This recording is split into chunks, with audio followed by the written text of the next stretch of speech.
When credit is due, I do not hesitate to bestow it.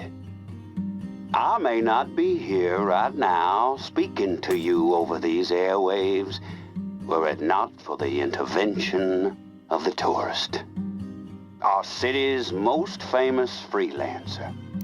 Now, I know that many of you have your opinions about the tourist, as did I.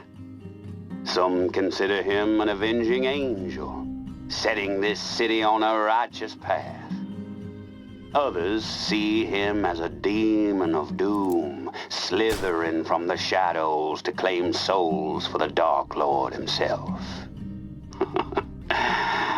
Whatever your thoughts may be, I can assure you that they are most likely exaggerated.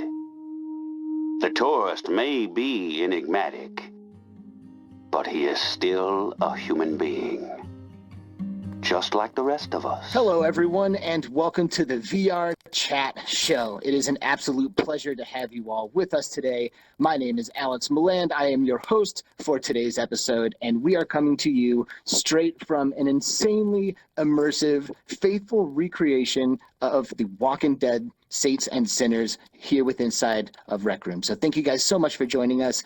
Joining us today, our special, very special guest, from Skydance Interactive. He's the Global Vice President and Interactive Marketing at Skydance Media. Please welcome Guy Constantini, ladies and gentlemen.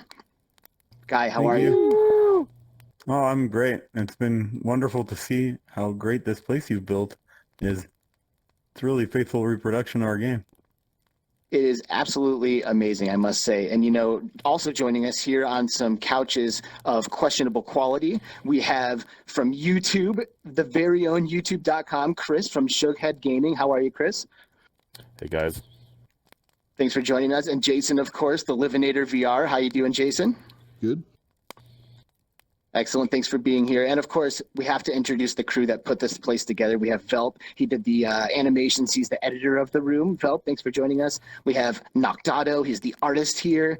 Marky was an artist. Betty is on the couch as an artist. Thanks for being here. And of course, Mystery, Golden Cupcakes, Jason, artist and producer, Delco for being behind the cameras. Thank you guys so very much.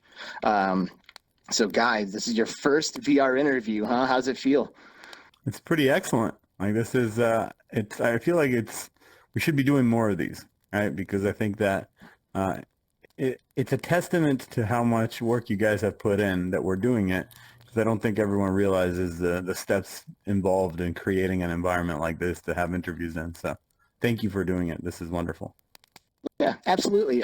So, Guy, for those who have never met you before, maybe you could just give us a little bit of info, help us to know you a little bit better, and tell us about your history at Skydance Media.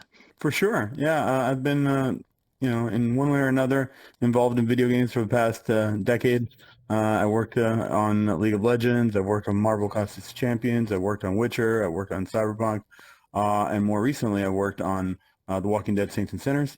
One of the things that really drove me to get into the biz with Skydance is I wanted to kind of really be at the edge of what technology could allow to do. And I wanted to tell really compelling stories and be a part of bringing them to market. And so what Skydance really had in mind really appealed to me, and that's why I joined them. And then the last 3 years, we've been basically trying our very best to create a new experience in the world of The Walking Dead, something that was worth people's time and that felt like you were really there. And it sounds like we at least accomplished some of that.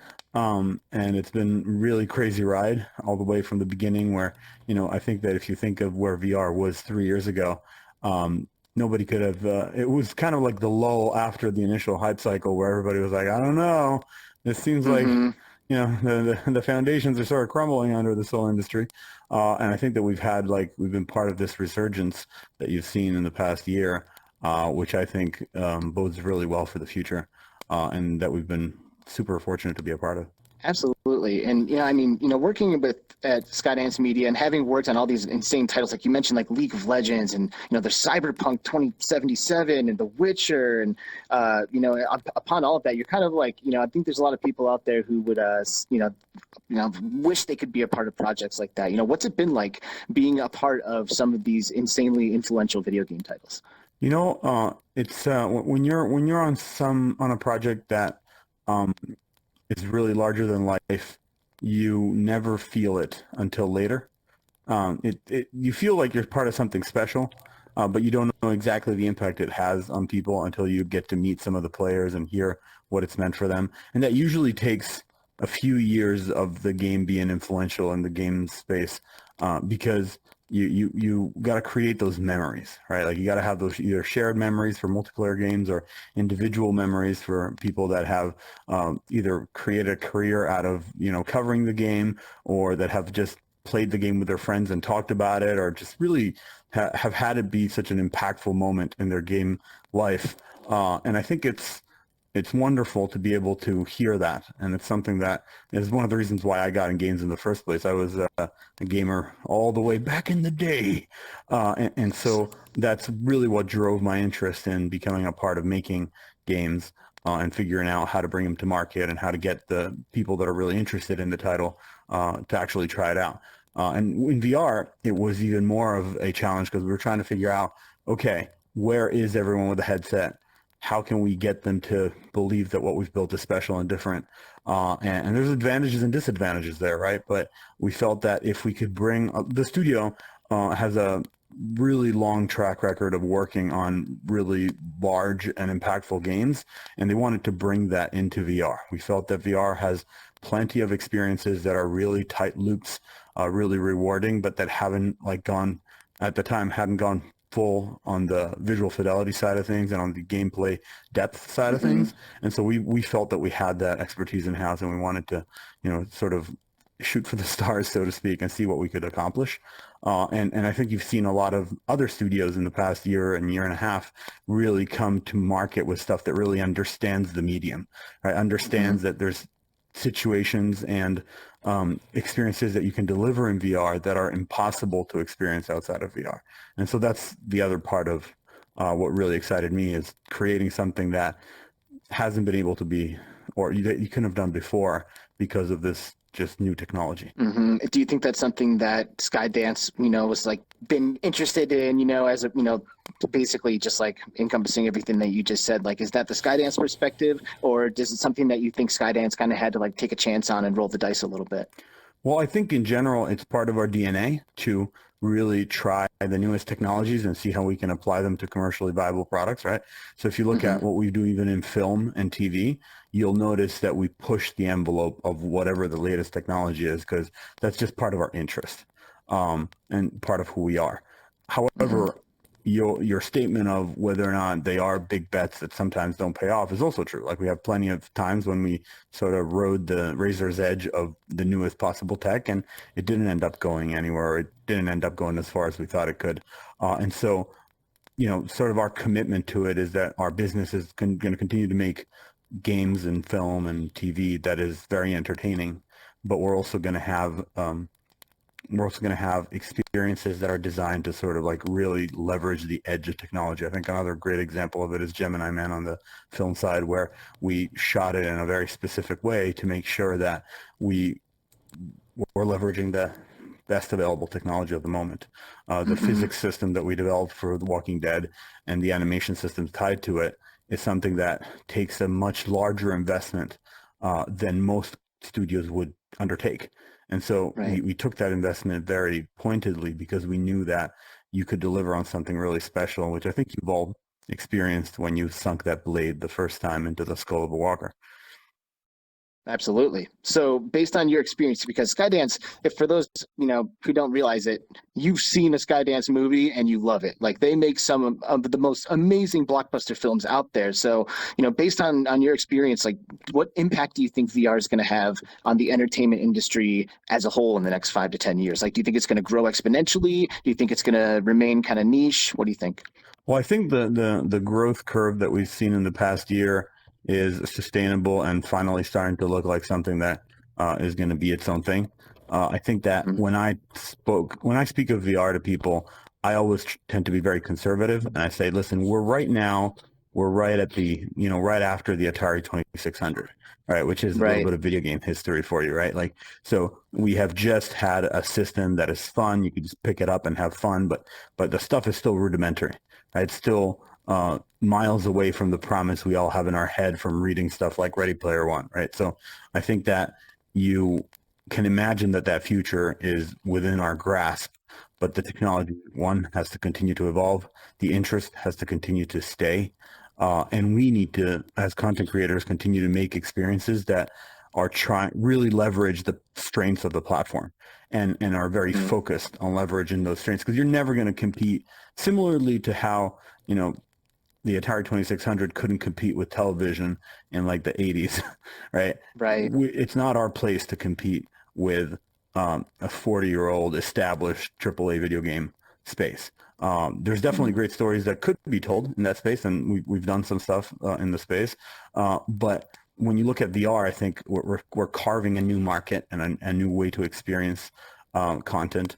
And that is the best way to look at it is just create great content, keep making great content, keep finding ways to get that content funded, and to create more success stories so we can keep the industry growing. And that's generally something that I think that the past 2 quarters have really helped shape up for the industry. And so I think you're going to see a lot of renewed interest from not just indie developers, but some of the larger developers in the space as a consequence of what's been seen in the past couple of quarters. But like I said, I think you're looking at 3 to 5 years is a good timeline to look, which is sort of like that fuzzy industry timeline that everybody talks about when they don't want to say it's going to happen next year. And it's a good timeline to look at because you need more of these sort of like inflection points like we've had this year to happen and to continue to happen on a yearly basis in order for us to really reach what we think this space can be. I think right now you guys are sort of the pioneers. Like you just look at sort of co-location. This is the pioneering early days. This is like, I want to say, I don't know, ICQ, AIM days of communication online, right? Like you got to like figure things out. There's a bunch of settings. Like it's not for the faint of heart, right? But imagine a future where this is just a natural way in which you connect with those that you don't have the time or ability to meet in person. And that's once that happens, once there's sufficient game content, once enough people have it in their daily professional lives as just a tool that they use to do their work, then you're going to start getting into what I call the PC era, right? Where everybody sort of knows what a personal computer is and how to interact with it.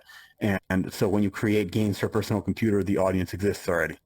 So what, in your opinion, is like the number one issue that's preventing us from getting to the PC era? Like, what is it? Is it like comfort? Is it cost? Is it content? What do you think? I think it's a combination, right? And I don't think it's preventing us. I just think it's there's sort of steps that we have to go through it. I think we're on a pretty healthy path right now. I think if you look at sort of like the time it has taken for new entertainment spaces to develop, we're actually in a pretty quick timeline. I think it just doesn't feel quick because we have so many other examples around us of things that are much more developed that took decades to develop, right? And so I think that you want the technology to continue to be accessible, easy to use, easy to synchronize with your existing other technology, right? So for example, right now you have some people, and this is I think one of the bigger lessons that we learned is people will play with Shadow PC, and then they'll use virtual desktop to be able to use their Quest 2 and play PC VR games, right? Like that's something that as a developer is probably a pretty outlier case to design for. But there's a lot of people doing that because that should work and it should be seamless, right? You should be able to use all these technologies together in unison to get the best possible experience for your buck. And so I think that scenario I just illustrated is demonstrative of the barriers that exist to get to that experience that you want, right? And what we've done to hopefully kind of help a little bit along that way is we take a lot of time, more I think than most studios, in sort of perfecting the experience for the platform that we're bringing it to. So we weren't able to go day and date on all 3 platforms. We had to sort of take our time from PC to PSVR to Quest. And we did that because we thought that the attention to detail to the platform was more important than being day and date. And it sort of paid off. It actually was pretty positive outcome for us. And I think players really appreciated it, right? Because when you put on your quest and get into Saints and Sinners, it's a really good experience that feels designed for the platform, right? Similarly for people who went on PSVR, right? Like we took a lot of care into making sure that the tracking for that platform still felt really good in the game. Yeah. So The Walking Dead, Saints and Sinners, Guy, this is the game, right? Like we're in the Walking Dead world. So a lot of us have played this game. It's very, very popular and deservedly so, but maybe you can give us a little bit of an elevator pitch as to like what Saints and Sinners is all about for those who haven't had the chance to dive into it. Yeah. So after speaking about this game for over a year, I think that the best thing I can tell anyone is it is the best melee combat you will experience in any game ever. So that is sort of like the thing that I can say, and it's just me being factual. I don't think you will experience melee combat as good as our game anywhere else. I think if you look outside of VR, the sort of gold standard of melee combat is Dark Souls. And I think that it is amazing, but you can't, the experience you can have in VR with melee cannot be replicated outside of VR.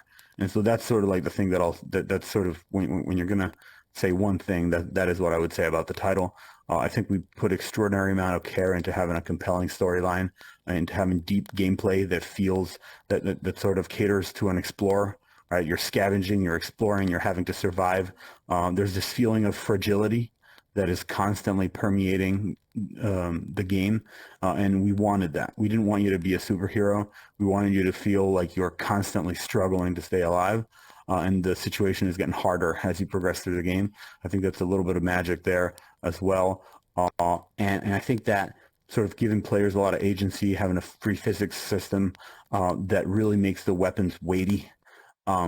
Was sort of one of our calling cards. We wanted to sort of, we saw, I think Boneworks did amazing stuff and Alex did amazing stuff in the space as well. I think what we were always going for was sort of what we call visual haptics, which is fooling your brain into believing that the objects have weight. And that you are feeling the hits, even though the only way we have to make you feel the hits is visual and a little bit of vibration, right? So there's not much that we can give you. We can't put resistance against your hand, but we can show you, and your brain just happens to interpret it a certain way, and so it feels like you're swinging a real axe, and it has heft to it. When things get stuck into a walker and you have to rip them back out and you're using stamina to do it, like all those things have consequence. And so to me, that's one of the most important things. I love it. Jason, you want to tag in here? You got something for us? Sure. What was it like being able to create a whole new world in the Walking Dead series? I know you guys worked along with Skybound on that, but how was that for you? I'm sure that had to be amazing, just being able to kind of do your own thing with it, or at least coordinate with them. But what are your thoughts on that? Yeah, I mean, it was great. We actually jokingly amongst ourselves call each other the Fellowship of the Sky, because we both start with Sky, and then that's awesome. Everyone confuses our names. But yeah, it's been really great to work with them. We worked really closely because we felt from the beginning that to do the game justice, we had to come up with a new story. Because players and fans of the series, both comic and TV, like they just want, they usually want new content and a new chapter, right? They already have a place to consume the old content. And so that was one of the things that we felt was really important. But we also wanted it to weave very well with the existing stories that have been told and to make sense in the universe and to share some of the aspects that make The Walking Dead such an amazing franchise. And so we worked very closely with Robert Kirkman and a lot of his writers to make sure that the world that we're creating fits well within the story of The Walking Dead. That when true to form, the walkers are sort of like part of the weather. Like you got to deal with them, but they're not the real danger. The humans are the real danger, and the way that the world is sort of like this place that you have to navigate, where it always feels like you can sort of handle it, and then before you know it, the situation's out of control. You dropped your weapons. You're just like everything went to shit, and you now have to like retreat and kind of recollect yourself before you can go back out. That's awesome. So was this like before the show or after the show? Like what time frame in the series does the Saints and Sinners take place? So because there's a lot of shows and a lot and the comics have been written, the easiest thing for me to tell you is that about a year and a half after the event that caused walkers to come back to life, and that's sort of like where we are, which puts us in a pretty good timeline spot where things are happening around us that have been referenced in the other chapters, and there may be future connectivity between those things, but none of that is anything we've discussed yet. I like it. Chris from Shugghead Gaming, what do you have for us, Chris? Thanks, Alex, and thanks, Guy, for joining us. It's awesome to have you sitting on our respective couches and chairs. My question for you is that during the last year and a half, you haven't been the only Walking Dead VR game, and I think there's a lot of questions around how that happened, how you felt around the fact that you were going to have a competing Walking Dead VR game, and kind of where the division was made there. I mean, if you can speak on that. Well, it's Walking Dead is a really large franchise. I think that a lot of the stuff that I can speak to is pretty much public knowledge. There's the TV rights are with ANC, and the comic book rights are with Skybound. And I'm pretty sure AMC has a deal with Skybound, but that's something that I can't speak to because I don't work for Skybound. But the point being that we wanted to work very much with the creator of the comics because we felt that was the source. They're also the guys that worked that worked with the folks at Telltale back when those games were made, which we felt had a really positive impact on the audience. Like people that were fans of The Walking Dead really enjoyed that series. And so we felt that those were the right people to work with. We went about it. Deal terms are always pretty complicated, but that's who we have a relationship with, and so we worked really closely with them. And so we didn't have a ton of visibility on what the Onslaught team was doing. Whenever you have a situation like this, the approach that I always take is, let's just go out and make the best game we can, and let's let the players decide. I think that there's always an approach where you can try to make something similar or try to make something different. And we felt that we had something that was really special and that people would appreciate. So that's pretty much all I can say there. Just as a quick follow-up, I don't think a lot of people would would say that you had a lot of competition going in there. Now looking at the two games, Agreed. But there you go. See, right? But I mean, I think Onslaught was at its best when it wasn't trying to do what you did because you did it so well. What did you think of Onslaught? Well, I haven't had a chance to check it out. I think that I actually really like the guys at Servios. Like they've made some really awesome games over the years. I think that some of the stuff they've made, like it really shows a talent for creating really tight and really compelling game loops that could be shared with friends. All the stuff that they've done in that way has been really impactful. I think their Creed game is super fun. I think Raw Data was amazing. So, we're an industry that is blossoming. And so the thing that I'll say is it's in all of our interests to start to lift every boat so we can kind of like progress through the great experiences that we can all build in the future.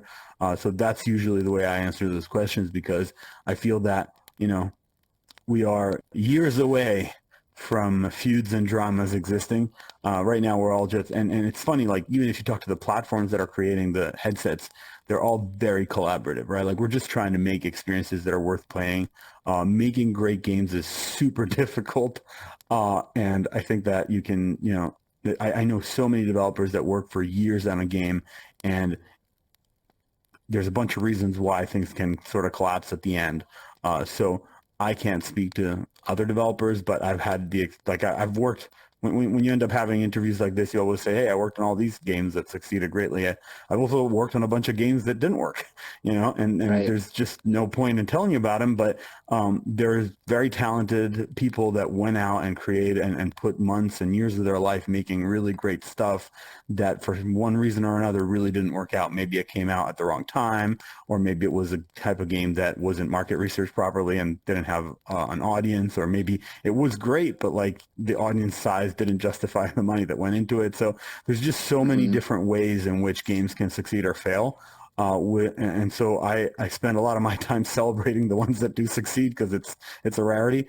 And so hopefully that offers you a little bit of insight into the way I look at it.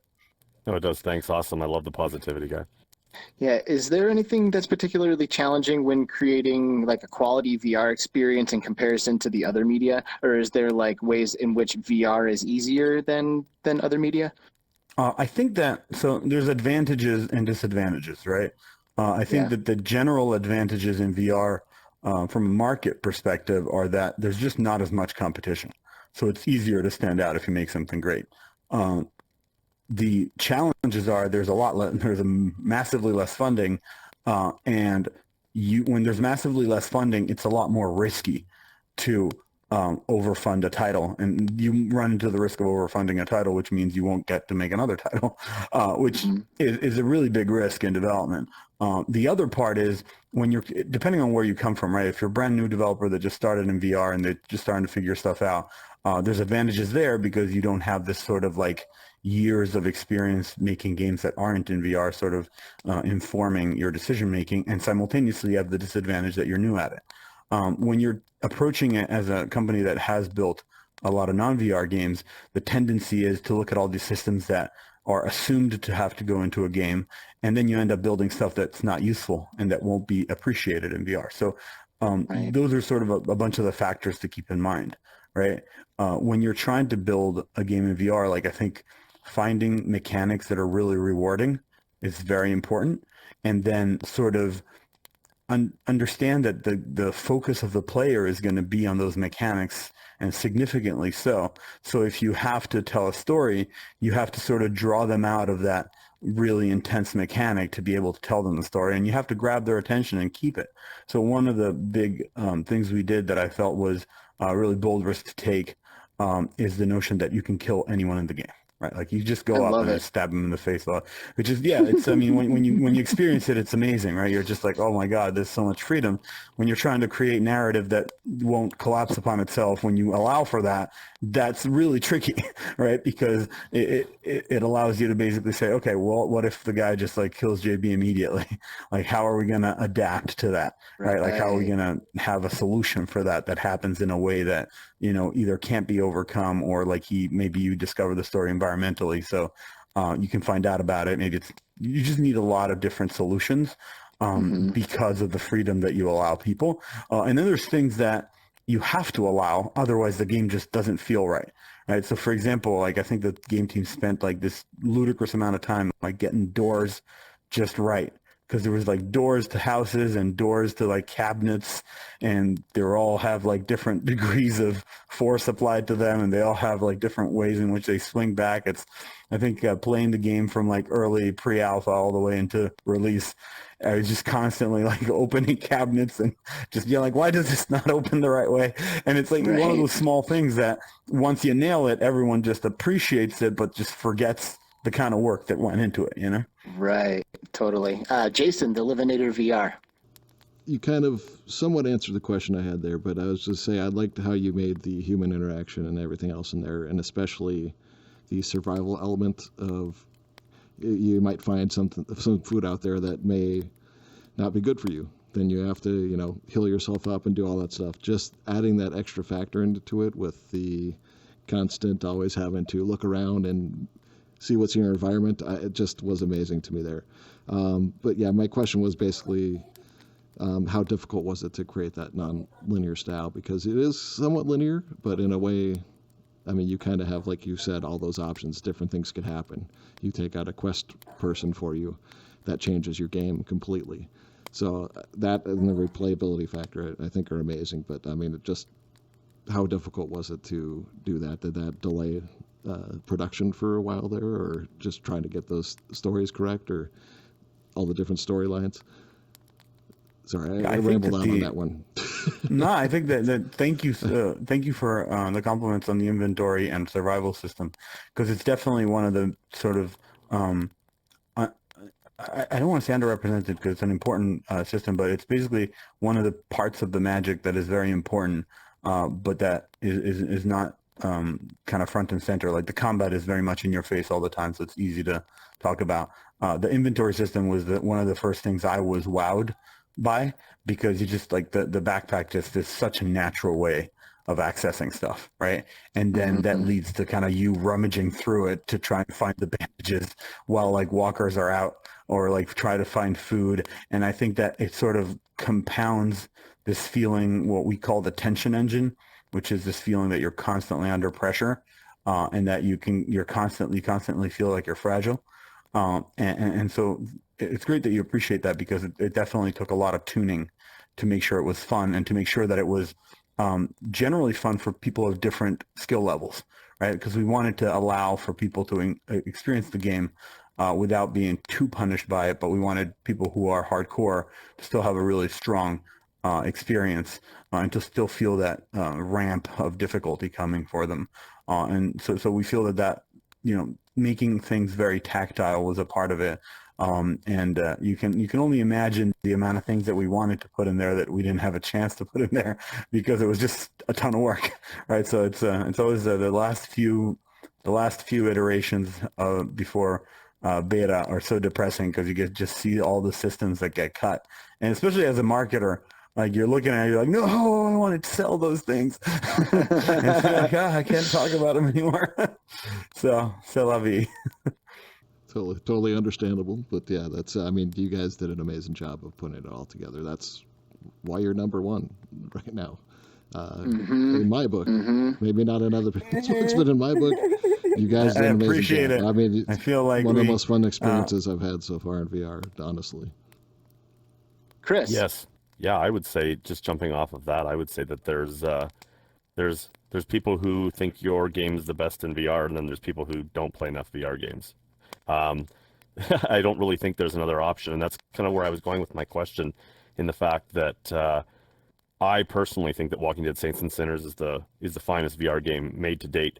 I even went as far as saying that I think that Half-Life Alyx pales in comparison. It's visually beautiful, but as far as a game and gameplay, and the way your game got its hooks in me, a combination of stealth and combat and upgrading and everything, it's the type of game I always wanted in VR. And I don't even think anything has come close to just how I felt playing your game, and the smile put on my face. When you look back 5-10 years, when the industry looks back, what do you think Walking Dead Saints and Sinners is going to be looked at? Because I personally think it's going to be looked at as the turning point where gaming got real, and I think it's going to be looked as the benchmark. Well, I certainly hope you are correct, and that would make me very happy. I think that 2020, for all its not being a great year for humanity, it definitely was pretty positive on the VR side of things, and I think that not just because everybody was stuck at home, but mostly because a lot of games came to market that were sort of pushing the envelope, right? And we're glad to be included in sort of like the games that pushed it the furthest, because it's something that we really cared about a lot. We invested a lot in this game, and we were in a lot of meetings where we were like, oh my God, this is like, we're doing, like, I don't even know if the market justifies how much we're putting into it. But our objective was, we really want to make something special. We really think that you can have sort of really great interactivity and a story with it. And we think that this example can be so important for the industry, because people will see it and they'll look at all every game maker out there that can look at our game and see sort of like the things that we did and the things that we didn't do, can look at it and come and say, oh, now I get it. I can do that same thing and bring my own spin. And I think that we have learned a ton from this game, from both a technology perspective of bringing it to these very diverse platforms from a perspective of performance, and from a gameplay perspective, we've learned tremendous lessons that will be valuable for us as game makers forever. So I think that that's another thing that we hope other developers find really appealing about VR, is I think that it'll teach you certain things about how people play games that you can add to your library of knowledge for all the games you will create after this. And you guys did. You guys took some steps too to make sure that like everyone could play this game. I know Jason had some comments about that. For me, I just wanted to thank you for basically making it for seated players. And for me, I'm a disabled player. I have a lot of difficulties with nerve damage and upper spine, so a lot of trouble lifting my arms a lot of times, stuff like that. But you made it to a point to where you can adjust it. You don't have to be as hardcore. You don't have to completely. I mean, you could use force to stab, but you don't have to be like fully fit to be able to do it. And I appreciate that you did that. Plus, like where you put the holsters and everything, you can move everything around. So it just made it really easy for me to play the game. I just wanted to thank you guys for doing that, because not a lot of people do. I just want to appreciate you for taking the time to do that. Thank you. Hey, no problem. Like, we think that it's important to, like, one of the things that VR delivers on is sort of the ability to be somewhere and be someone else, right?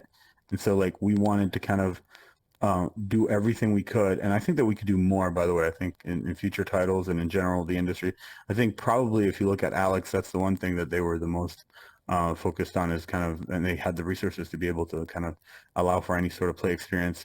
But if you remember the launch of our title, initially we actually had crouch on a button, and that was sort of controversial. And the reason we had it on a button is because we just played a ton of it and we focus tested it, and everybody really liked it on a button. But I think that the players let us know right away that they wanted it on just visual crouch, or sorry, like realistic crouch. And so the game team kind of like really scrambled for a week. Like initially we had these conversations all the way before launch, and the game team was like, oh, I don't know, like it changes so many things. And it's always easier to institute a change like that when, you know, you have hundreds of thousands of players telling you, change this right now. So I'm happy that they kind of like jumped in and they did it, because I think that at this point you kind of have the best of both worlds, right? You have sort of the ability to pick whichever system you are most comfortable with, and then you can also push it on all the way to, I think we also put a patch out to make it super hardcore where you could disable all the UI and have like nothing to tell you like how you're doing, and you just have to sort of live there. So I'm happy we were able to deliver on that as well. So thank you for appreciating it. Yeah, it'd be very tough for me to play if you didn't. It's not I'd try to have to roll off the chair or something and get myself back up just to get in half the places there. But yeah, I trust Jason, me, that's I you have underneath trouble the with bus guys. there. Yeah, basically. I feel like you Yeah, guys trust me. improved upon our bus area. You added a bunch of like stuck walkers. Like I think that we should have done it now. Like I'm definitely going to tell the game team. Like, Well, why don't we have yeah, we'll look forward to that in a future update in Saints and Sinners for sure. I have Because- promised no updates. yeah, I was just going to ask you, do you guys have any updates planned, any feature content planned for Saints and Sinners that we can look forward to? You know, like we're super happy with the performance of the title. So like I think that you can stay tuned, and we will have news at some point in the future. Cool. So what about other projects then? Is there anything else that you can hint towards that maybe that you've been working on, or speak about, you know, a new announcement that you maybe talked about on February 6th? So it's actually my job to yell at people in my company when they say stuff like that. So I will say that if you stay tuned, you will soon know more. Very, Sorry, I very have good. to take that answer, because it's, you know, one of the things that when I first got into the game space, one of the things that I couldn't fathom was how anyone in a game studio would ever like reveal stuff that hasn't been properly announced yet. And the reason I can't fathom it is because as a gamer, I actually want the best possible entertainment experience piped straight into my head. And so I respect and want whoever is designing the launch campaign and the information drop to have it, like I in my ideal world, and maybe I'm being overly positive on it, I want them to get exactly what they want, which is the best possible result for their announcement. So like I want the slam dunk effect. Exactly, because like you want that for your colleagues and even for your competitors. Like you just want them to like really have that moment. Because as a gamer, you want to feel like, oh my God, I need to have this. You want to feel that feeling, right? And so to me, that's why I'm super cagey about information that has yet to be released. We'll take it. We pretty much expected that, I think. Well, is there anything else, Guy, that you think that needs to be said? Anything else that we should cover before we start to wrap this up? Well, I'm happy that you built this, and I heard that you're going to make this room public for people to hang out and just kind of have chats around the fireplace. This is kind of like a great place to me. Like, I know that if you guys make it public, we will figure out a way to use this for our own company meetings. I think this is a wonderful way to do it. I think what you guys are doing is great. Talk to me about sort of how much time it took you to like orchestrate all this. I know right now it sounds like you have a pretty good way of kind of having these periodically. But what did it take for you to go from like your vision all the way into now we can do these like every week? I can feel that question. That is a question for the producer. For us, it's really getting together. We talk about, we play the game first. They get a general idea of what we want to do, like what areas we want to cover. Because in here we have to create it like a 360-degree visual, right? We want to give it the same feel as your game, so we kind of have to figure out how we can make that happen. So we'll meet at first, we'll brainstorm on that, and then we'll start putting little pieces of it together. And then eventually it just kind of comes together and everybody has their own ideas, and then stuff will change while we're building. So it's kind of like, it's just a nice little process there. Usually takes these guys about a few weeks to get through it, or sometimes we get a little rushed depending on when people want to do the show. But obviously the more time we have, the better we can make it look for you here. But yeah, so that's really it. And then that's just me getting a hold of you guys, making sure we have a host that is great for you here. I don't want to get you somebody that doesn't like the game, because that would be probably the most boring interview for somebody to watch out. I don't want to do that to anybody. So. You didn't make this other game. You're right. Can you imagine that? Yeah. So I mean, that's really where it falls. And then it's just a matter of setting it up and making sure we're not gonna like bum rush you here with something you don't want to talk about, because I don't like doing that to people. You know what I mean? It's I'd rather you feel comfortable. I don't want to come in here and parade you with stuff, because it's not about that. It's about building a family, right?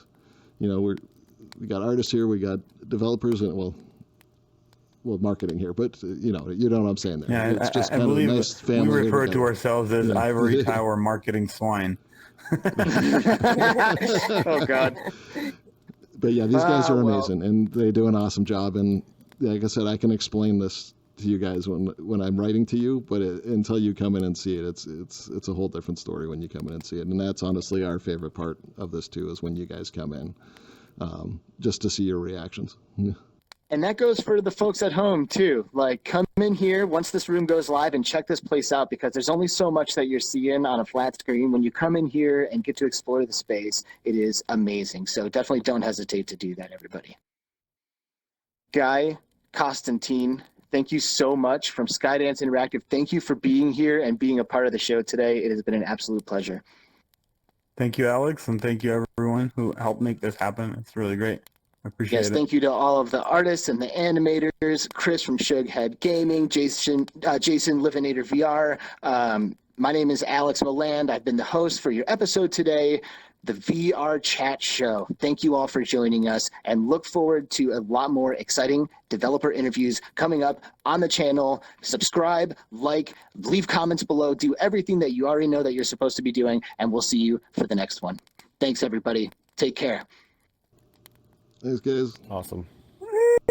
Woo! Yeah.